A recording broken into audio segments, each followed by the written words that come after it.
Fight number 13 for Mike Tyson. We're back in Latham. It's the same Mike Tyson. It is not the same camp. This is his second fight since the tragic death of Customato on the 4th of November. This is the 22nd. And we're against an opponent who just might be the one to test him. In all Tyson's early fights, well, in his latter fights anyway, I've said that we really need to see a better class of opponent. And I think we might have got that tonight in the shape of Conroy Nelson, who's been in with some good fighters. Conroy Nelson, Canadian, ranked number 2 in the Canadian heavyweight scene. As I said, he's been in with some good fighters. He's fought Razor Ruddock. He lost on a disqualification to Razor Ruddock. No, I lie. He went the distance with Razor Ruddock, 10 rounds. He lost his next fight in London. I should know that. I saw it. Disqualification against Noel Corliss, the Liverpool boy, in 7 rounds in Bloomsbury. But he's been in, as I say, with some decent opposition. He's fought for the Canadian title against Trevor Berbick. Berbick stiffed him in 2. Berbick is a world-class fighter. So if anybody is going to test Mike Tyson, Conroy Nelson is just the right sort of opponent at this stage of his career. The cornerman you might have seen wearing the ring jacket of former world light heavyweight champion Matthew Saad Mohammed from a few years back. But Tyson just looks awesome, doesn't he? This is, as I say, fight number 13 of the previous 12. 9 have been won inside a round.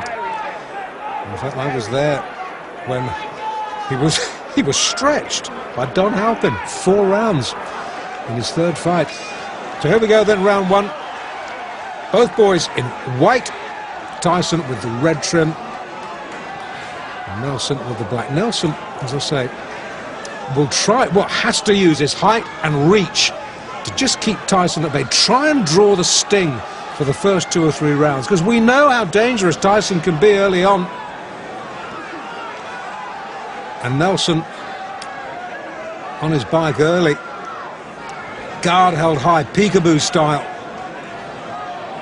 Won't want to let it drop. And Nelson can hit. Tyson needs to be a little bit careful this fight.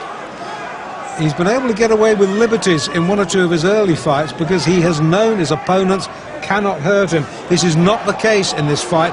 If Nelson gets an opening, Nelson can bing one in. Touchdown briefly there, thanks to body shots. The right knee just clipped the canvas. Oh, he's shaky. He's so shaky, and we're only in round 1. And this is a good fighter. I can hardly believe what I'm seeing. Sit down, please, sir. Thank you. This is the trouble when we're crammed in alongside spectators at ringside.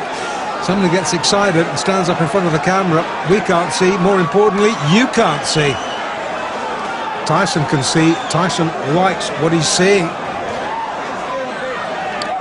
Well, while our vision was momentarily obscured, Nelson seemed to have recovered a little bit of equilibrium. In fact, he comes back with a short chopping right of his own there, gets through, but he's covering up very, very tightly now. If he was under any illusions just how good a puncher Mike Tyson was, those illusions will have been sorely shattered. Tyson just falling centimetres short with that big arcing right. Referee just letting him get on with it. Just a little word. Don't keep it too close, boys.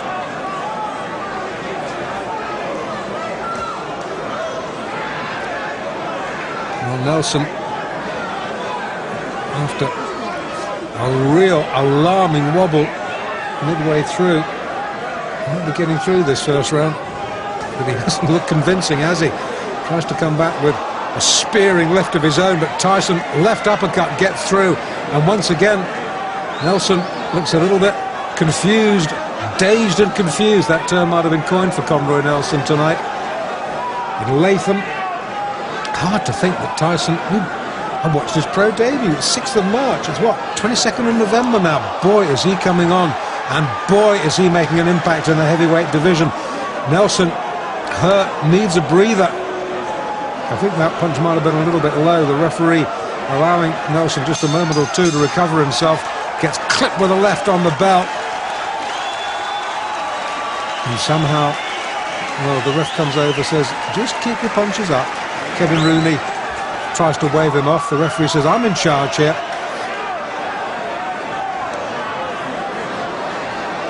Okay, we're in the second. And once again, it's all Tyson.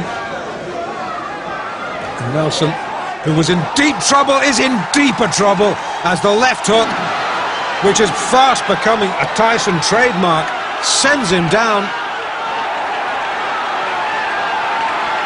The gum shield has been spat out. Nelson says, that's it, thank you very much. I think discretion, the better part of valor there. Conroy Nelson spat the gum shield out, walked back to his corner. Well, fight number 13, unlucky 13, I don't think so. 13 fights, 13 wins. At least Nelson got him into the second round. Tyson now observing the post-fight niceties. I thought Conroy Nelson, well, in fact, I wasn't the only one who thought Conroy Nelson would stretch him, and he did, into round 2. Took Tyson all of 3 minutes and 30 seconds to dispose of the second-ranked Canadian heavyweight, Conroy Nelson. Now, the only reason Conroy didn't get himself a one-way ticket to Palookasville in the first round is that he spent most of his time covering up, while Tyson delivered one wicked body shot after another. I mean, you could hear those punches clear out to the parking lot. I couldn't figure out whether Nelson was there to fight or to give a lesson in survival tactics. Anyway, Tyson finally got to him in the second, setting him up with a sweet overhand right, then taking him out with a vicious left hand. Referee counted him out at 30 seconds of the round. Very good fighter, experienced fighter, within good fighters. But a friend of mine from Canada called Davey Hilton was telling me about him and about being the clutch he tried the whole time. But he surprised me because he wasn't trying to hold, he was fighting. I'm going to tell you something. I think he was here to pick up a paycheck. The first round, all he did was cover up. Well, maybe he was a little leery about the puncher power. But again, that's you saying it because you're not fighting. He took some good shots, but anybody else, they would have quit. Yeah. That right left was devastating. Thank you very much, sir. So now Mike Tyson is 13-0, all of his victories coming by knockout, and no bout has gone past the 4th round. So you got to wonder, when's the KO kid going to move up in class?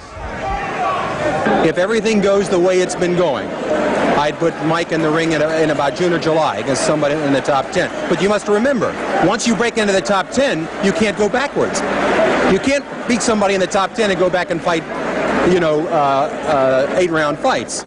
Jim, nobody's looking for Mike to go backwards. No, the sooner he moves against some real class, the better. I mean, this kid doesn't come to box, he comes to terminate.